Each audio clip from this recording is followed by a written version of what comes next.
homeowner about $137 more a year.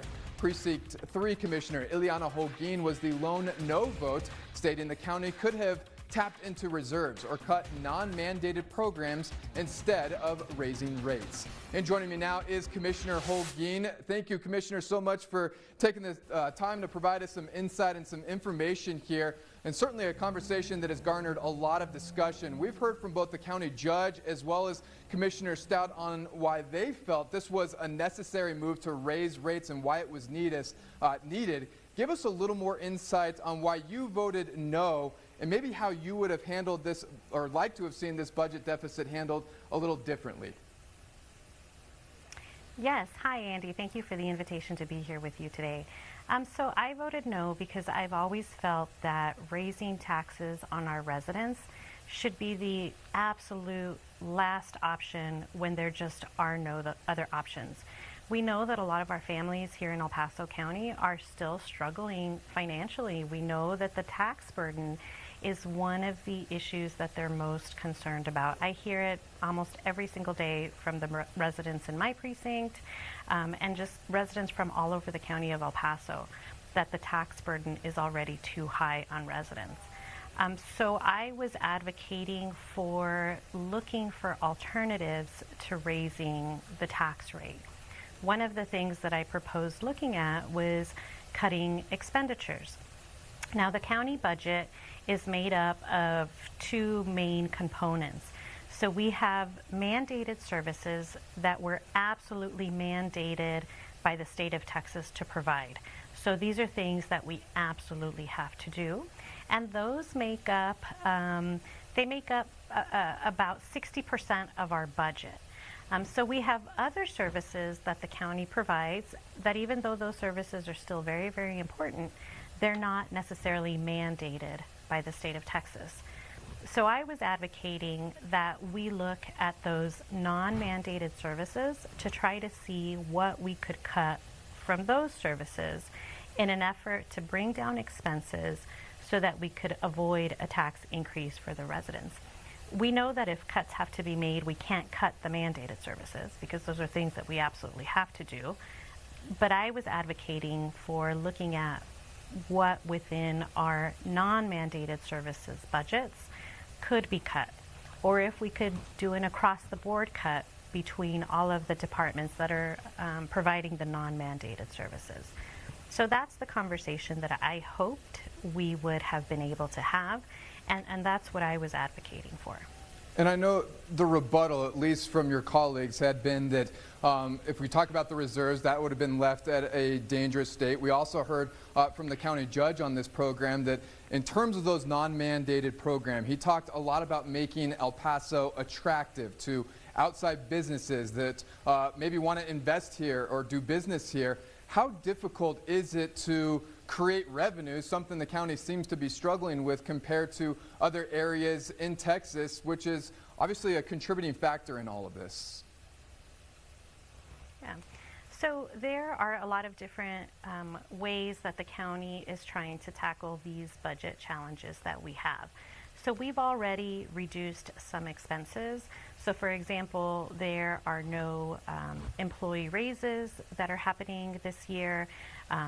Actually, on top of that, all of the departments were asked to make a 5% cut in their operational budget.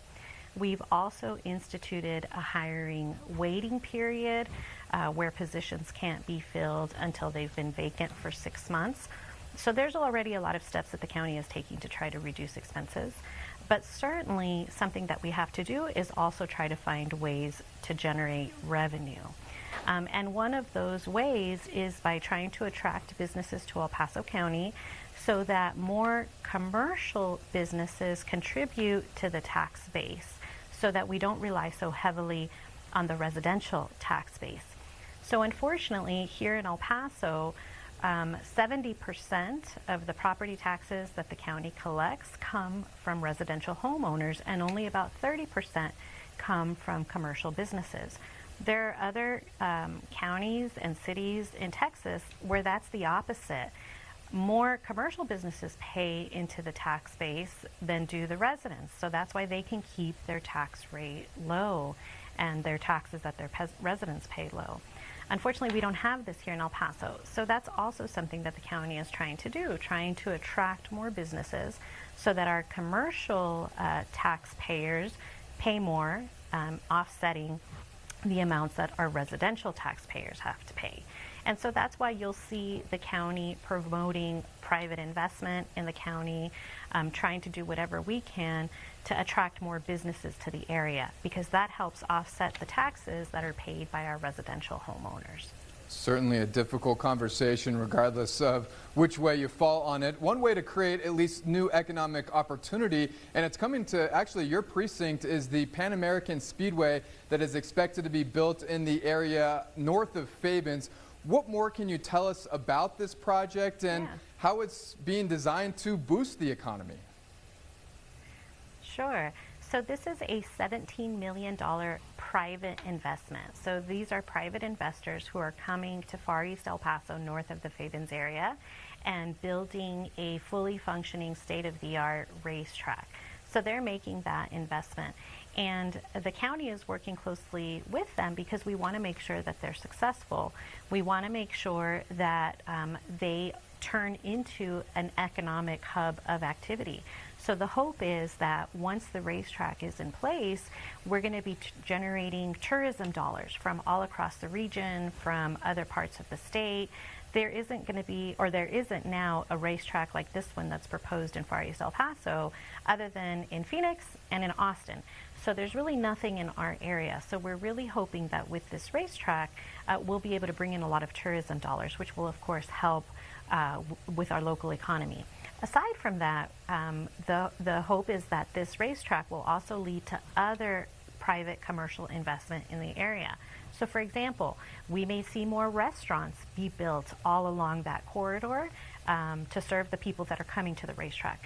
We might even see more gas stations. We might see more hotels.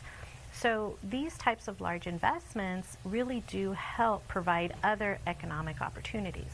And it's important to note again that it's a private investment. So this isn't something that the county is constructing or is going to be responsible for. But we're really here to encourage this type of investment in El Paso County because we know that it can really serve as a great economic engine, especially for that part of town that we're talking about in Far East El Paso. Commissioner Holguin, thank you so much for your insight and your time here on the program. We'll definitely do this again soon. Great. Thank you so much, Andy. All right. And coming up, a plan to end the special session after tonight currently underway as both chambers are meeting to vote on bills, the latest in what still needs to be done. Robert. We'll see cloudy skies tomorrow, but dry. Friday, cloudy skies with rain, and then the potential for some heavy